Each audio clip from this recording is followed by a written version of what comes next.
Today on Community Watch, we're joined by one of our more popular guests, Gary Mitchum Reeves, who'll be telling us some stories about his podcast experience. So, Community Watch starts now.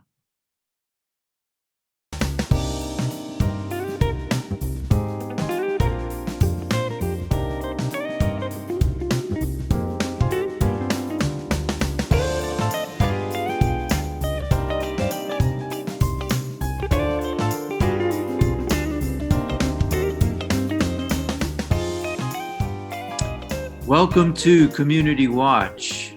We have today another show with one of our favorite guests, Gary Mitchum Reeves, who is going to tell us some of the stories of Rome in the 1950s, 60s, 70s, but also, I think today some more recent stories about his life as a podcast star. You may notice that Greg is not with us today. He got caught up in some issues at work and could not get away, but I'm sure he'll be with us next time. But we're very happy to have with us our guest, Gary Mitchum Reeves. Welcome again to the show. Thank you very much. Glad to be here. Well, I think a lot of people are familiar, at least to some degree, with your story, but for most of us, we learned about you on the podcast called Undisclosed. And for those who don't know Undisclosed, and it's a wonderful podcast, you should look for it. The folks who are on that podcast look at court cases, often convictions or situations that they feel are either wrongful convictions or convictions that there's still a lot of mystery about, lack of clarity, and they try to reinvestigate those cases and see what they can discover. And that is what happened to you. Your case, when you were accused of and convicted of a murder in the 1970s, that was the case that they decided to look at. But for you, I am very curious how you were selected for that podcast, or how your story was selected, because actually your case was unusual in that you had already served your time and you were out, and it seems like most of the cases they deal with, the individuals are still in jail or in prison. They're trying to figure out those cases, but yours was a little different. So I'm just wondering how they found you. Well, yeah, they don't normally, I don't know of any other story they've done on anyone like myself who is already released. And I can understand, they got guys in prison who are wrongfully convicted, and they're doing everything they can do once they decide to take a case and they believe in that person's innocence. And they were working on another Floyd County case, the Joey Watkins case. They believe he was wrongfully convicted, and they was working on that case, and my name kept coming up. So Susan Simpson called me and wanted to know if she could talk to me. And they came here, she did, and we met. And we just happened to have all the transcripts and all of that stuff. And she wasn't going to do the story, and then she decided she had to do the story. So I got to meet her and Rabia and Colin Miller. He's a law professor at South Carolina. They're all lawyers. So they came here to the home and we met them. And Susan worked a year on my story. And we did a lot of late night talks. I have insomnia, and 2 or 3 o'clock in the morning we'd be talking, and so she did the investigation. She worked a year on it.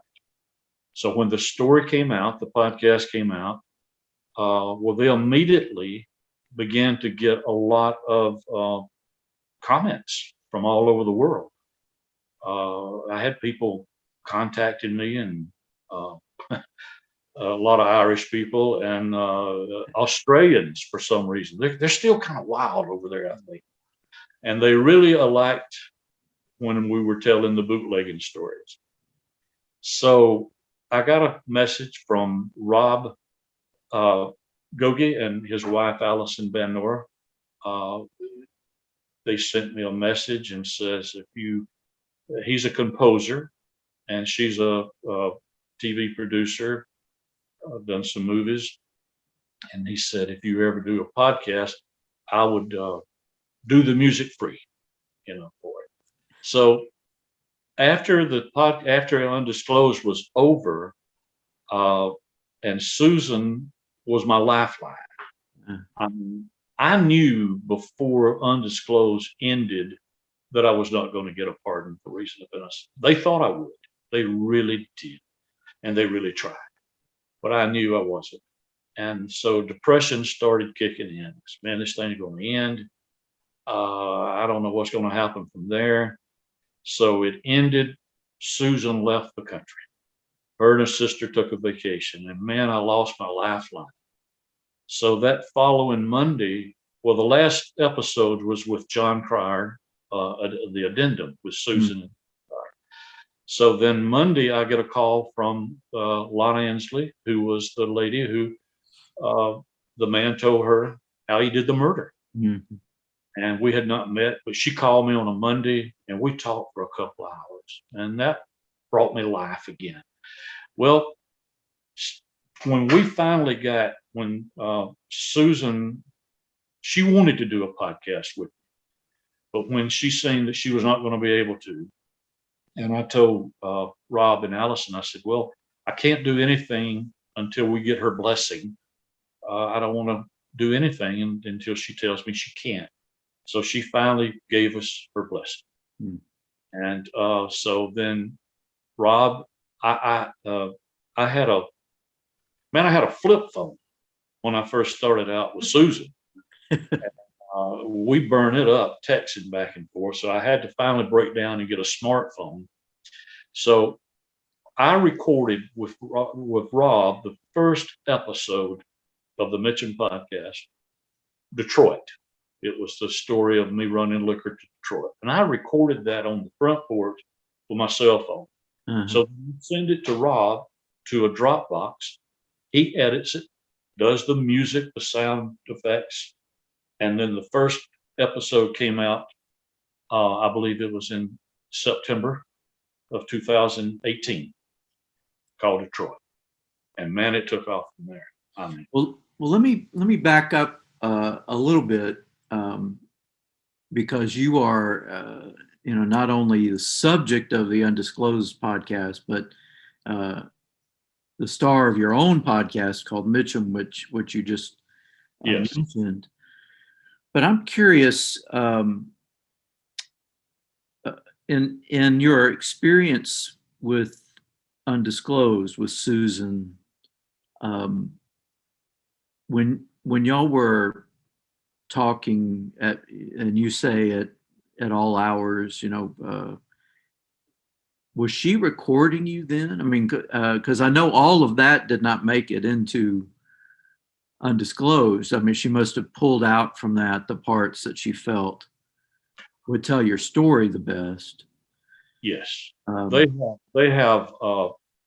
In fact, I met some of these ladies that did the editing, because we have a year of talking, a year. So we got a lot of recording, and they would edit it and take out what they felt they could use on it. And thank God they did edit some of it. Yeah, it was the amazing thing was that last episode that Uh, we did, episode 10, and Susan called me and she says, I can't get the ending to this thing. Can you come up with something? And I said, well, give me a few minutes. So I called her back in a few minutes and I said, I think I got it. And they talked about it was a long shot. yeah. Here I go. I get a little emotional sometimes. Uh, So Susan said, well, it's going to be a long shot to get anything done. So what came to me was, I said, well, I've been playing long shots all my life. So I still, I believe if a long shot, I may have a chance. uh, So with that, uh, she come up with an ending and they add the music to it. And it's very emotional to hear it. It's emotional trying to talk about it, but it came out real good. So that was the last episode that we did. They had me back as a guest a couple times. yeah. Well, I know, I mean, you can find that undisclosed podcast. All of the episodes Yes. are posted now, and folks can listen to them, one right after another if they wish. But when they were first broadcast, was it one new episode a week, or how? Yeah. Yeah. And Susan would be sometimes the episodes would air on a Monday evening. Mhm. Susan would be a last minute, sometimes finishing up a episode. I mean, we were in on the wire before we got it in the can, as they call it. So a lot of times late Sunday night, we would be talking, finishing up an episode. But she always managed to get it, man. She came out every time, and she did come up here several times. Uh, her and her husband came here on Christmas Eve. We had a whiskey a moonshine tasting, and they aired it, man. They had it on. I thought they was going to film it and would edit it, and it was going out on Twitter Live. Uh, So we had a lot of fun doing it. The well, episode. what impresses me the most about the work they do, and with your portion of undisclosed. I mean, she does include, or they do include, a lot of conversations with you, but Yeah, also others as well, that they are investigating. Individuals that were involved in one way or another um, are included. So you get the full sense of a thoroughly investigated case. And I know you were surprised at that last episode, but along the way, did you have a, a good idea of what was coming every week, or were there surprises there too? there were surprises. In fact, the last episode, Susan was on the phone with me on her way to North Carolina to visit Lana Ensley. Uh, And in fact, when Lana, we talk with her a lot now, she'll say, I'm going to lose you. I'm going across the mountain. Well, Susan was on her way there to interview her. And I still didn't know exactly what was happening there. I did know in 1981, the GBI told me that they had an informer who told them I was not there the night the murder happened. But Lana was not that person. So we still don't know who that is. But anyway, Susan was on her way to interview her, and I lost her. And I didn't hear any more from her hmm, until we heard that episode on that Monday night. wow. So Well, yeah, big surprise. we are close to coming up on our break here, so let me stop you here. But we have much more to come, and we want you to stay with us. So don't go away. We'll be back with more from Mitchum Reeves right after this. For 50 years, Georgia Highlands College has been a community that takes charge.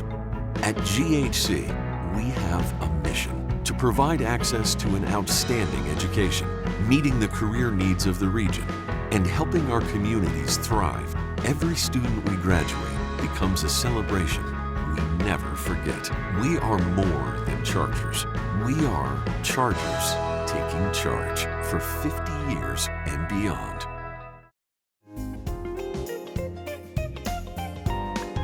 Welcome back to Community Watch. We're having a conversation with Gary Mitchum Reeves, star of multiple podcasts. And we talked about Undisclosed, where most of us who listen to podcasts learned about Mitchum, about his case. But that led to the creation of his very own podcast named for him, named Mitchum, which lasted a couple of years. Yeah. So you told us a little bit about how Mitchum got started, but I really would like to know more about that experience of getting your very own podcast, which that you're the full subject of. Is a little different from what Undisclosed was. Yes, this was a chance for me to tell a lot of stuff I haven't been able to talk about.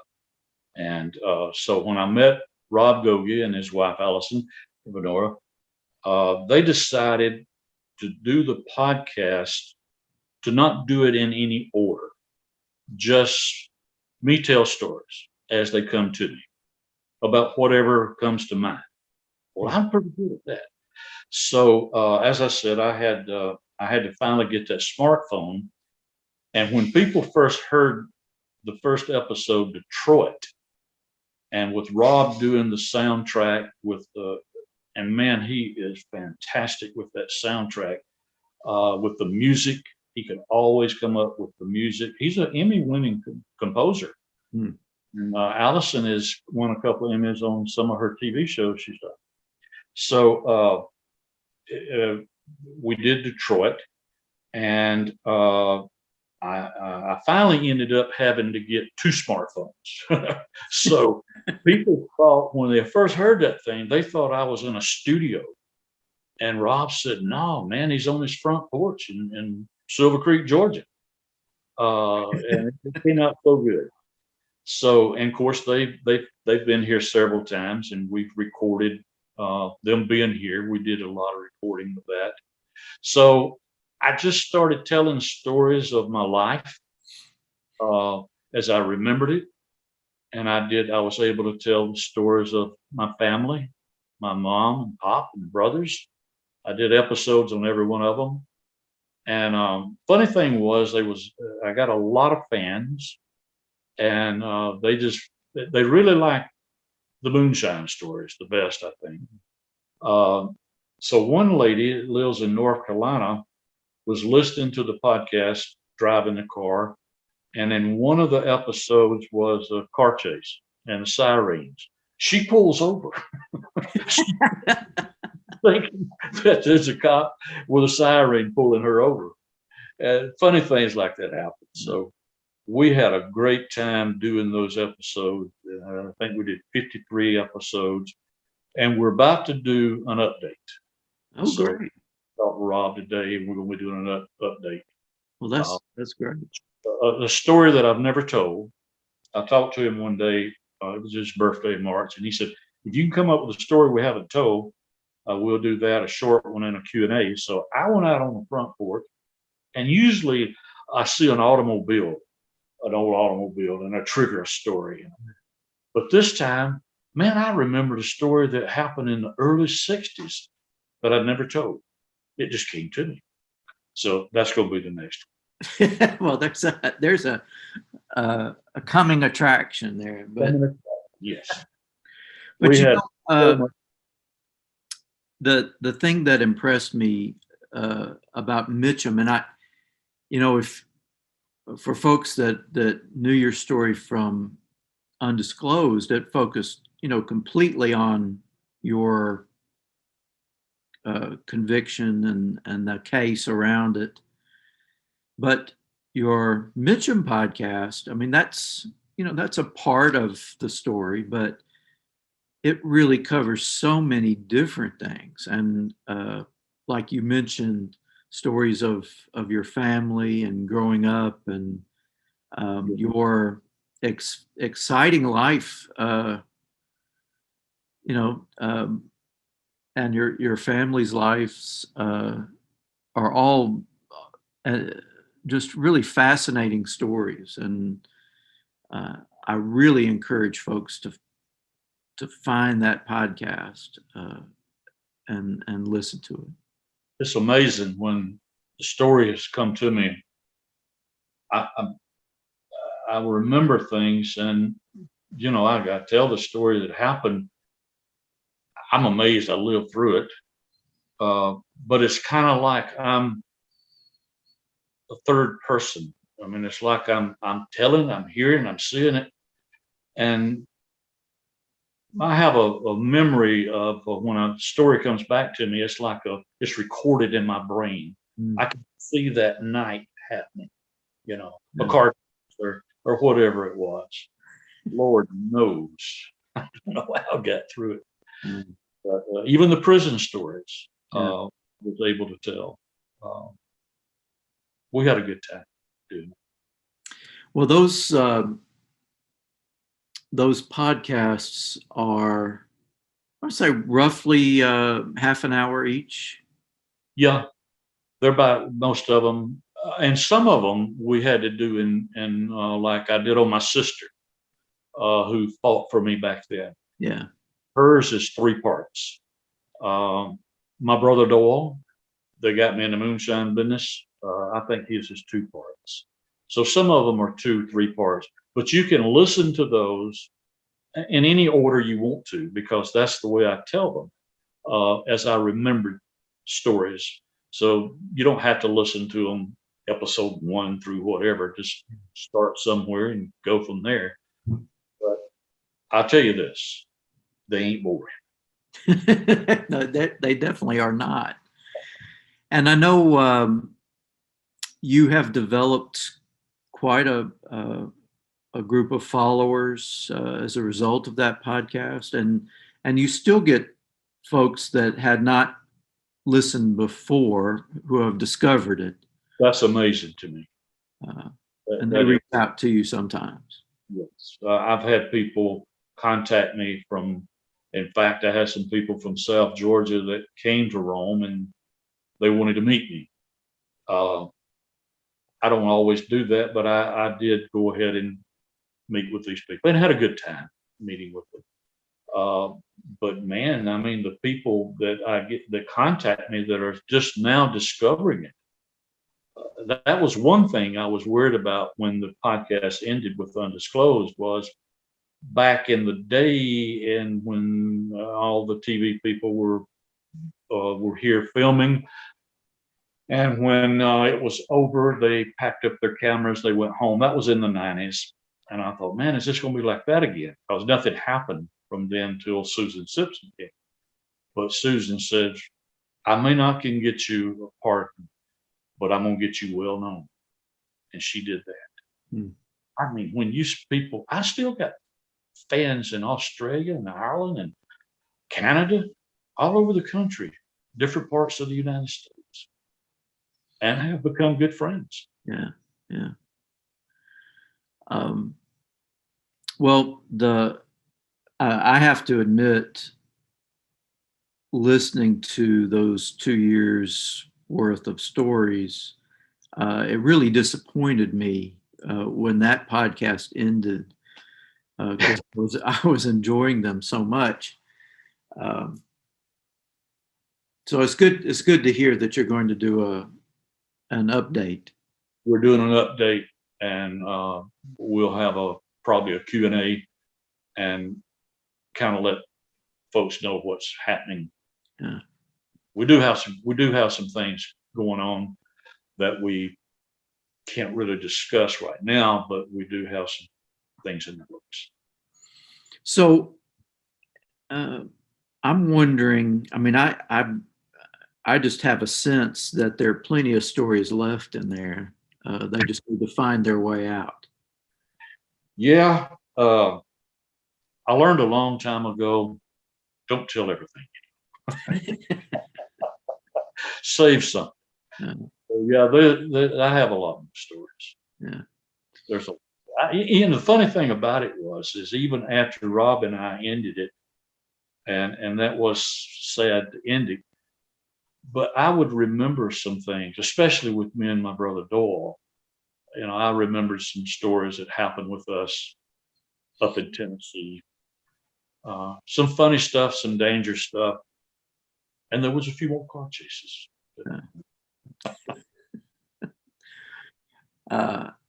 I try to imagine the visuals of some of the stories you tell, and it is remarkable that you're still here. I mean, Yeah, some of those things that happened and close calls.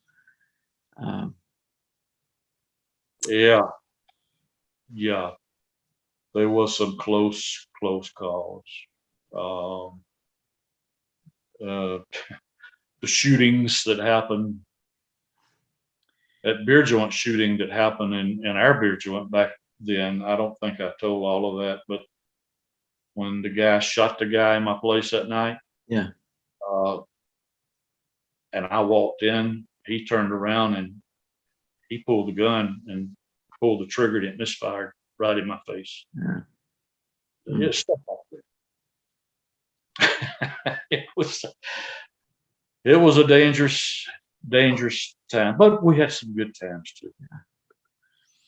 Well, as we've discussed in some of our earlier conversations, I think people and you certainly don't have to be from Rome or Northwest Georgia to enjoy these stories.